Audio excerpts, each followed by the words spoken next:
What's up, guys? This is Chris from Honest Outlaw here, and today we're going to bring something new to you. We are going to be talking about a gun that isn't out yet. It is the Canik SFX Rival. Now, I actually have the Dark Side version here, and there is another version as well, which makes sense having the name Rival. And it does have a lot of features on it that really interest me overall. And it is kind of the next gen of Canik next to their Meta series here, whereas their Meta series we did a video on a while back is more of their military law enforcement, whereas this is more of a competition gun. And you can kind of see that based on the feature set that it has. The Canik SFX Rival has some improvements upon the previous SFX. Oh, it's gonna be a rough day today. Anyway, it's got some improvements over the previous letter-based gun that they put out before this. So first one of those is gonna be the trigger here, and then we've got some slide cuts and some optic stuff and all that, but I suppose I'll tell you what it is first. It is a striker-fired polymer frame pistol made for the competition world with a 5-inch barrel chambered in the 9mm cartridge. It actually does come with their new Mecanik red dot sight. That is pretty interesting. It comes with 5 different mounts for the red dot as well. You can choose any different optic that you want with a couple of different heights as well, which is actually pretty cool. Canik is well known for giving you a lot of value for the money, a lot of performance for the money, and in this gun it appears at least no different.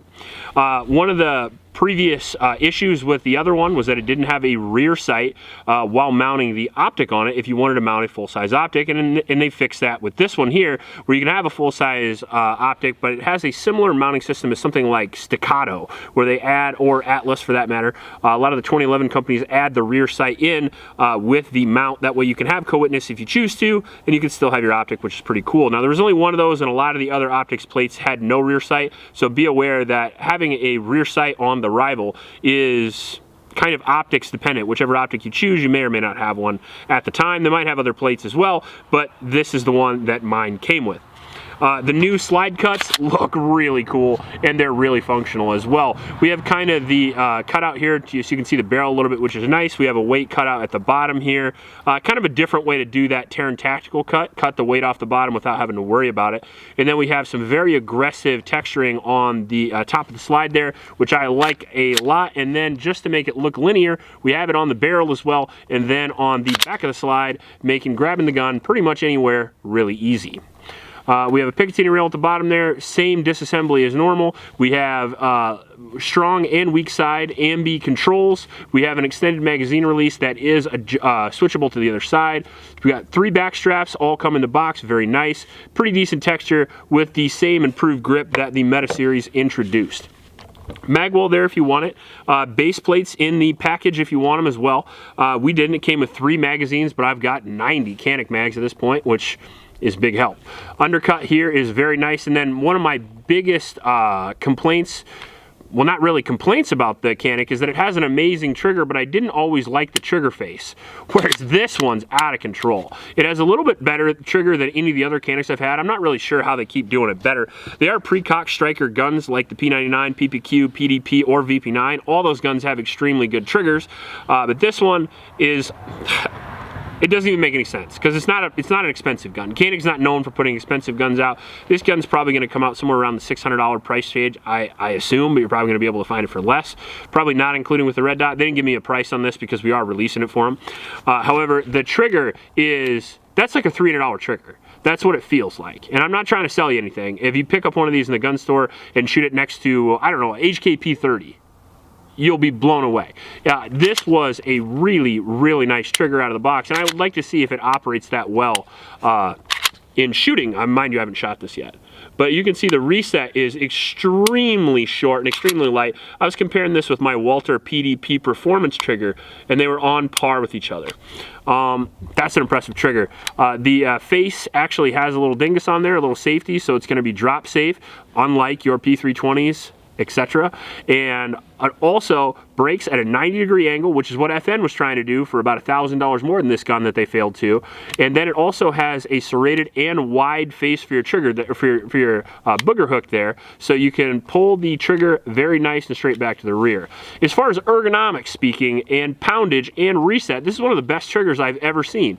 And on a budget-oriented gun, that's really damn impressive. We also have, right out of the box, a holster that doesn't totally suck.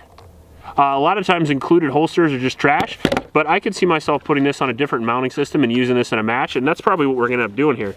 Probably shoot a carry optics match with this just stock out of the box and see how it performs. Because out of all the Caniks I've ever seen, this is probably, for speed and accessories wise, this is probably the most impressive. And that's one of the things about Canik that I like, is that they do take user feedback.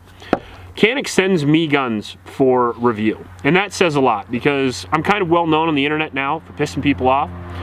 Springfield doesn't necessarily like me. Taurus, a little iffy. Stoger doesn't love me. There's a lot of companies out there now that don't want to risk sending guns for review to actual reviewers. So what they do is they send them to presenters who present you a commercial. This is not a commercial. I'm gonna tell you the features, I'm gonna tell you the set, and then what I'm gonna do is go down and shoot 100 rounds unedited, and then I'm gonna shoot 1,000 rounds for a full review, and I'm gonna tell you exactly how this gun performs, regardless of whether they send it to me or not.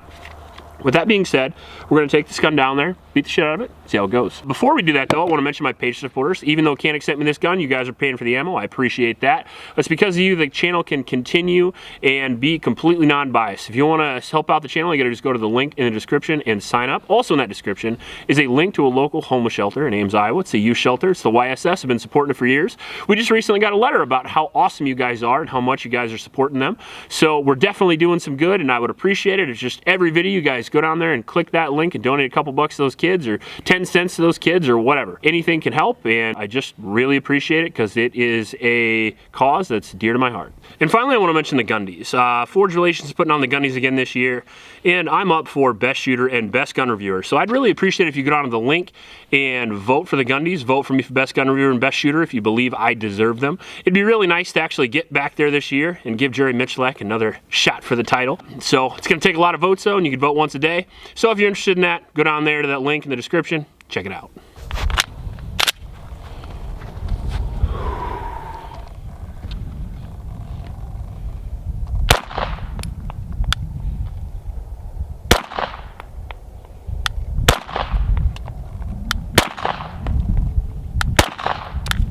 Okay.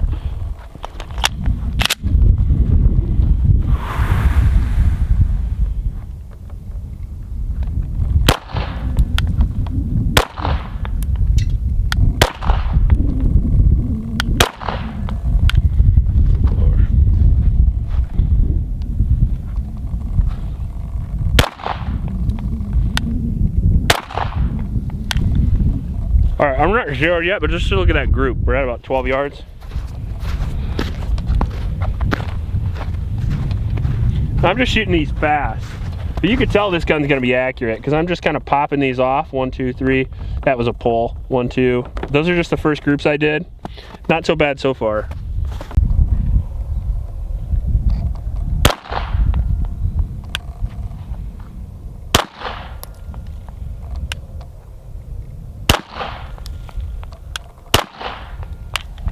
All right.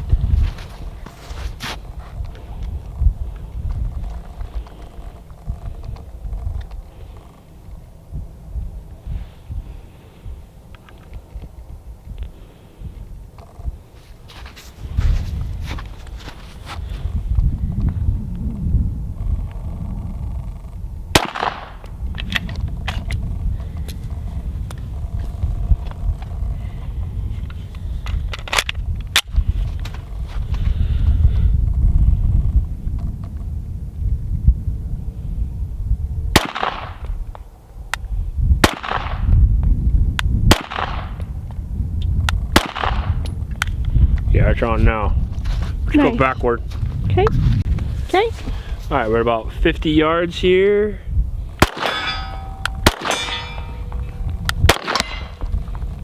Shoot around our bag.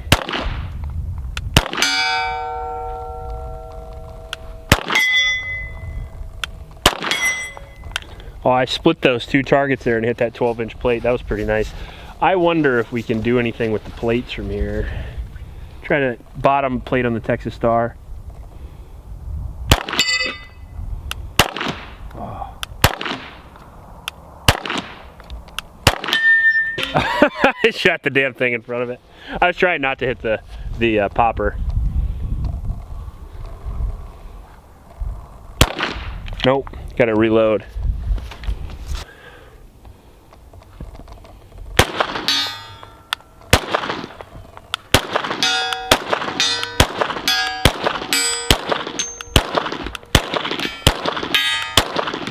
I'm shooting way too fast. I'm shooting like shit today. Pretty close. Your first shot, you got it. I'll try one more. Gotta do 6 in a row though. Okay. Yeah, I'm so shaky. I'm also a little sick. I'm a little under the weather, so.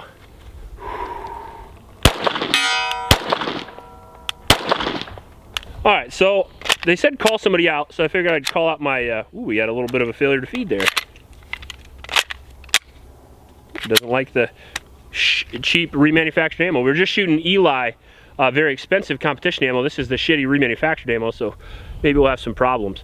But yeah, Canik told me to call out somebody as like a competition or whatever. So I'm gonna be calling out my buddy, Jared from Guns and Gadgets. He's my drinking buddy anyway. We go to like SHOT Show and stuff.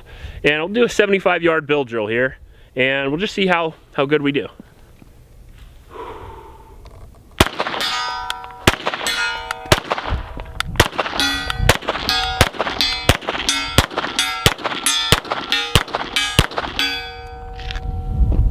Try that, Jared. However many I hit. I don't know. Almost all of them. Yeah.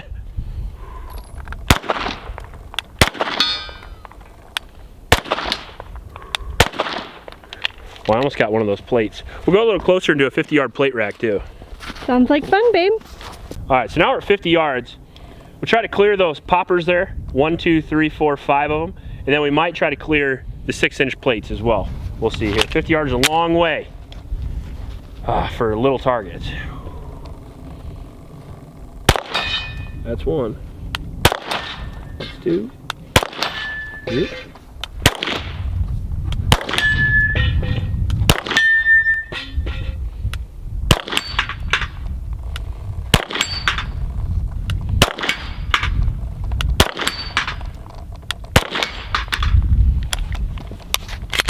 That'll be my challenge. That'd be a little easier for Jared to do, maybe a 50-yard plate rack. If he doesn't have a plate, if not, we'll use a 75-yard build drill. It's up to you, Jared. Pick your poison. All right, so we got a mag with like 1 round in it, and then we got a mag with like 4 rounds in it. So I'll just pop the 4-rounder in my pocket here, and we'll do a little close-up stuff.